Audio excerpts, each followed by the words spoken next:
제가 친절하게 학교 신문을 읽어드리는 시간이죠. 오늘의 캠퍼스, 대전대 신문부터 펼쳐볼게요. 영상 애니메이션 학과의 이나경 학우가 기고한 아동학대, 가만히 두고 보면 안 될 일의 일부를 읽어보겠습니다. 중앙아동보호전문기관에서 발행한 보고서에 따르면 아동학대 행위자의 유형 중 부모에 의한 학대가 80% 이상을 차지하고 그 다음으로 대리 양육자나 친인척, 기타의 순으로 아동학대가 발생하고 있는 것을 알 수 있다. 1900년대 초반부터 아동의 인권과 아동의 권리를 보장하고 보호하기 위한 세계 각국의 선진적인 노력이 있었다.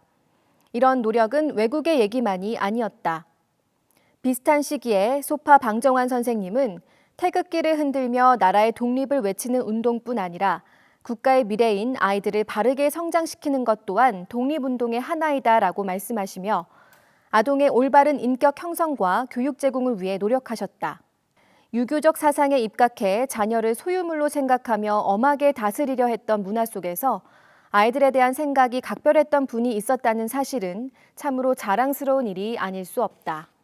현재 발생하고 있는 아동학대 사례들을 보면서 우리가 꼭 기억하고 노력해야 할 대목이 무엇인지가 글 말미에 적혀 있는데요. 그 부분 읽어볼게요. 그동안 민간단체의 몫으로 맡겨졌던 아동 안전과 관련한 몫은 국가가 책임져야 한다. 아동학대가 사회 문제로 이슈될 때마다 마련된 대책은 소 잃고 외양간을 고치는 격으로만 개선됐다. 이런 상황 속에서 아동학대에 대한 국민적 관심이 높아지고 이런 관심이 신고로 이어지는 현상은 아동의 안전과 학대를 예방하는 차원에서 매우 바람직한 상황으로 해석된다. 물론 아동을 보호하는 시간이 많아진 교육 종사자들을 잠재적 학대 행위자로 낙인하는 시선은 지양해야 할 것이며 이에 대한 시민들의 의식 또한 성숙하게 발전시켜야 할 것이다. 자, 이어서 안동대 신문 살펴볼게요. 네, 먼저 새로 만날 조금 다른 이웃, 도우미견이라는 제목으로 김민수 기자가 쓴 기사가 보이는데요. 시각장애인 안내견의 늠름한 사진과 함께 실린 이 기사 함께 읽어볼게요. 도우미견은 대표적으로 4가지 분야에서 주로 찾아볼 수 있다. 시각, 청각, 지체장애인과 치료 도우미견이다. 이들은 모두 비슷한 훈련 과정을 거쳐 장애가 있는 사람에게 분양된다. 이때 후보견 선발, 퍼피 워킹, 훈련 과정을 거친다. 시각장애인 도우미견은 손잡이를 잡았을 때 편안한 크기, 침착하고 사납지 않은 성격, 맹인이 위험할 때 도움을 줄 힘을 갖춰야 한다. 청각장애인 도우미견은 우호적이고 명랑하며 냄새보단 소리에 예민해 낯선 소리에 관심이 있어야 한다. 지체장애인 도우미견의 경우 크게 2가지로 분류된다. 거동이 가능한 경우엔 청각장애인 도우미견과 비슷한 기준으로 후보견을 선발한다. 그렇지 않은 경우엔 장애인을 위해 원하는 서비스를 도우미견에게 가르친다. 치료 도우미견은 큰 제약 없이 선별되고 있다. 도우미견이라고 하면은 시각장애인 안내견만 떠올리기 마련인데 그 외에도 참 다양한 도우미견들이 있군요. 그 중에서도 치료 도우미견의 역할에 대해서 더 자세히 알아볼게요. 치료 도우미견은 정신과 가장 관련이 있다. 과거 1차 세계대전 이후 전쟁으로 정신질환을 앓게 된 군인이 치료 도우미견과 함께 지내며 치료 효과를 봤다. 또한 호주에서는 노인복지시설에 치료 도우미견을 배치한 뒤 더욱 행복하다고 느낀다, 더 웃음이 늘어났다는 답을 받기도 했다.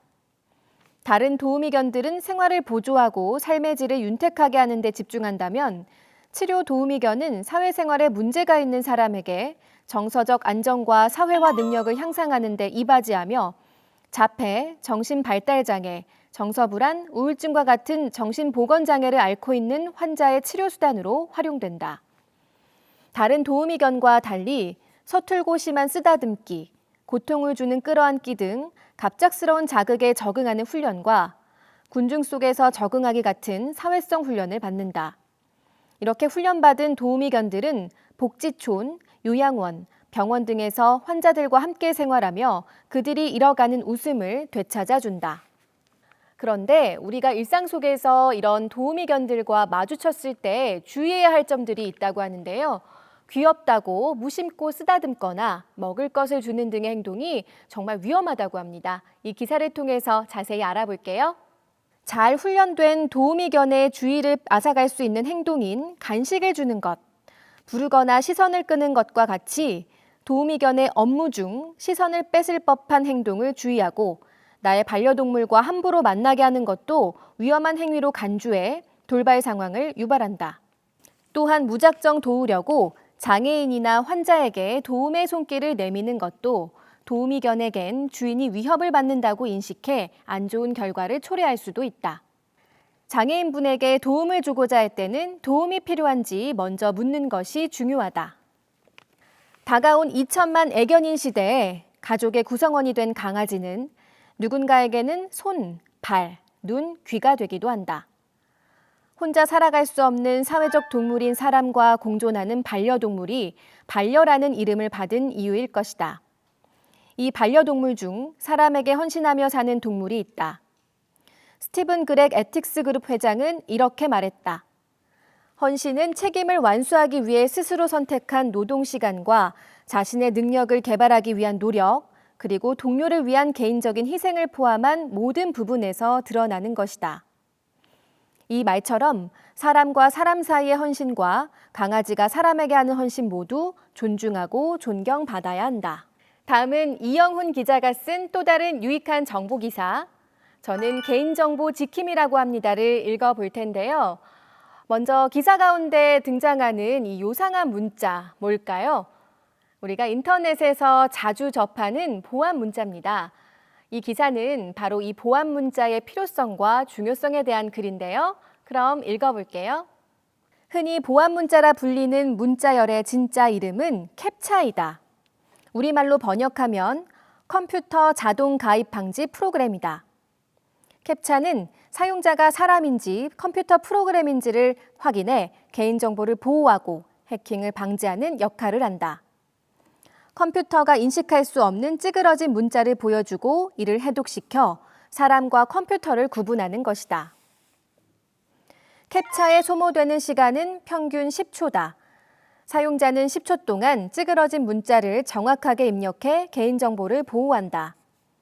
개인정보를 보호하는 시간이라고 생각하면 그리 값비싼 투자는 아니지만 종종 발생하는 입력 오류, 인식 오류 등의 문제는 사용자의 인내심을 테스트하기도 한다. 이렇게 인내한 10초는 개인의 정보를 보호할 뿐만 아니라 인류의 유산을 위해서도 투자된다. 개개인에게 10초는 짧은 시간일 뿐이지만 전 세계 인터넷 사용자들의 10초를 합치면 천문학적인 시간이 된다. 캡차 프로그램의 개발진들은 이 시간을 좀 더 가치 있게 활용하고 싶었고 이를 인류의 문서를 디지털화하는 구텐베르크 프로젝트에 활용하기로 한다. 회원 가입을 할 때마다 보안 문자를 입력하는 게 귀찮다고 느꼈다면 이제는 그 필요성을 알게 됐으니까 귀찮은 마음이 달아나셨겠죠?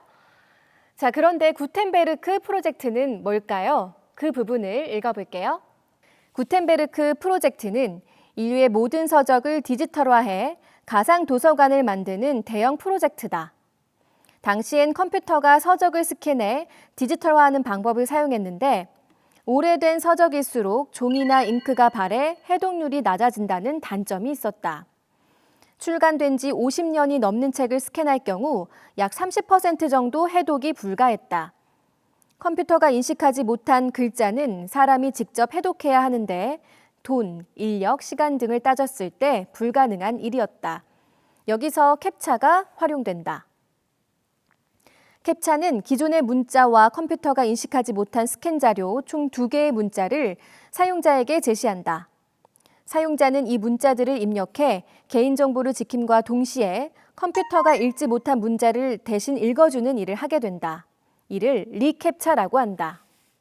이렇게 훌륭한 보안 장치지만 과학기술이 발전하면서 캡차가 점점 한계를 보이고 있고 또 사회적인 한계점도 지니고 있다고 합니다. 캡차는 찌그러진 문자를 읽고 답하거나 이미지를 찾는 등의 시각 정보를 바탕에 둔 프로그램이다. 이 때문에 앞을 보지 못하는 시각 장애인은 캡차 프로그램을 이용하는 데 제한이 생긴다. 시각장애인이 캡차해서 보여주는 문자를 입력하기 위해서는 주변의 도움을 받아야 하고 이 과정에서 개인정보가 유출될 수 있다. 이는 개인정보 보호라는 캡차의 취지에 어긋나는 아이러니한 일이다. 음성 인식과 같은 대안책이 있지만 한글의 특성상 업 모두 유사한 발음이기에 이를 컴퓨터가 구별하기 쉽지 않다. 사람과 컴퓨터를 구별하고 인류의 유산을 지키며 미래 기술의 밑바탕이 되는 캡차. 캡차 프로그램의 등장 후 이와 관련된 수십만 개의 논문은 인공지능의 발전에 상당한 영향을 끼쳤다.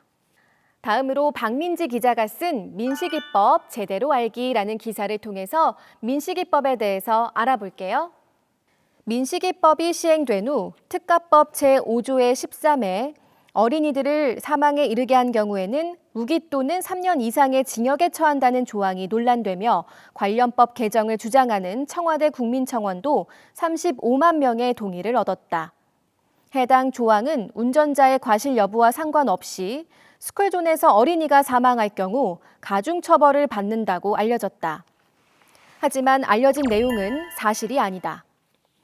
이 조항은 어린이 보호구역에서 규정속도 시속 30km를 초과하거나 안전운전 의무를 소홀히 해 13세 미만 어린이를 사망 또는 다치게 하는 경우에만 해당한다고 명확히 규정하고 있다. 그런데도 운전자들은 피하기 어려운 상황에서 사고가 발생할 시 과실 0%를 입증하기가 쉽지 않아 과한 처벌이라고 생각한다. 이어서 살펴볼 기사는 이용규 기자가 쓴 사각지대 근로자 그들의 삶은입니다. 열악한 노동 조건에서 일하고 있는 노동자들에 관한 글인데요. 먼저 전태일 열사에 대한 부분부터 살펴볼게요. 전태일은 17살이 되던 해 평화시장 314 보조원으로 취직한다. 그곳에서 전태일을 포함한 노동자들은 어두운 형광등에 의지해 하루에 14시간 이상 일한다. 환풍기나 창문조차 제대로 갖춰져 있지 않아 폐질환을 앓고 있는 노동자가 많다. 특히 시다라고 불리는 13살에서 17살의 어린 소녀들은 초과 근무 수당도 받지 못한다. 당시 커피 한 잔 값인 50원만을 받고 일하며 장시간 저임금 노동에 시달린다. 불합리한 상황을 본 전태일은 노동운동에 관심을 두기 시작한다.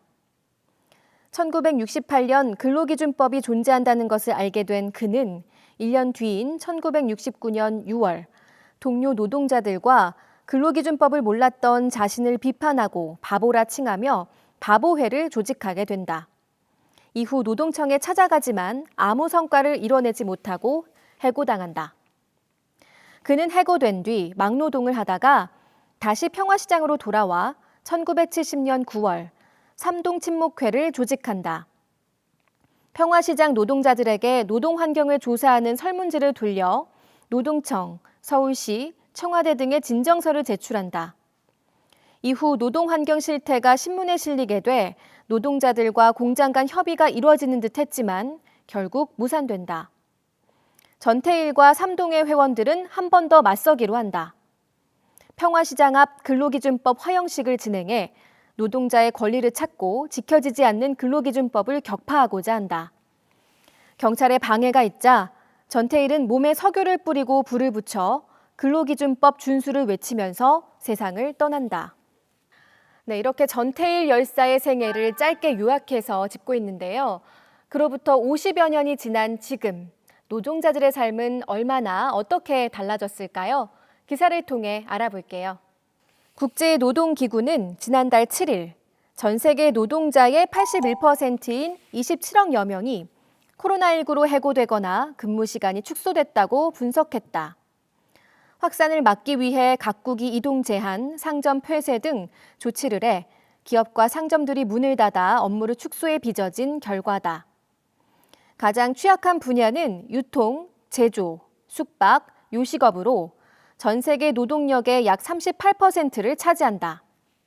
아이에로는 이들 중 상당수가 저임금 노동자여서 쉽게 해고될 수 있다고 지적했다.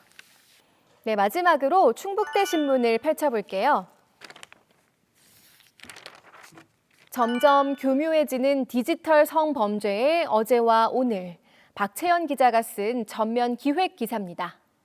디지털 성범죄는 21세기형 범죄가 아니다. 제때 발견되지 않았을 뿐 비디오 산업이 팽창하고 막 인터넷이 보급되기 시작했던 1990년대에도 디지털 성범죄는 존재했다. 그러나 최근 디지털 성범죄는 기술의 발전에 따라 범행 수법이 더 교묘해지고 있다. 이에 디지털 성범죄가 정확히 무엇이고 이를 확실히 근절하는 것이 실질적으로 가능한지에 대해 알아봤다. 디지털 성범죄라는 단어는 언제부터 등장했을까? 지난 2017년 온라인 커뮤니티 소라넷에서 성범죄 모의글 및 불법 촬영물을 실시간으로 공유해 폐쇄되는 사건이 발생했다. 소라넷은 1999년 처음 개설될 때는 성매매 후기 사이트로 시작했으나 2000년대 중반을 지나 불법 촬영물이 대규모로 업로드되는 플랫폼으로 변했다. 대표적인 사례가 바로 소라넷 사건과 최근에 불거진 N번방 사건인데요. N번방만 아니라 지금 이 순간에도 유사한 형태의 디지털 성범죄가 지속이 되고 있습니다. 그렇다면 이 문제를 해결하기 위해 우리는 어떤 노력과 대책을 세워야 할까요? 그중 하나로 기사는 이런 점을 지적하고 있습니다. 최근 N번방과 관련된 언론 보도를 보면 대부분 피해자의 피해 사실을 자극적으로 보도하거나 가해자를 파헤쳐 악마화하기에 급급하다. 이에 대해 한국사이버성폭력대응센터 신성현이 활동가는 가해자 악마화는 드라마화와 같다. 예컨대 박사방 피의자는 악마가 아니라 시민됨에 실패한 사이버 성폭력 가해자일 뿐이다. 그가 특별해서 이런 사건이 생긴 것이 아니라 늘 있었던 일이 사회 분위기가 변화하면서 사건화된 것이다. 법적, 제도적 개선과 대응책 마련에 대한 내용이 기사에 이어지는데요. 여기까지만 살펴보도록 하고 오늘의 캠퍼스 마무리하겠습니다.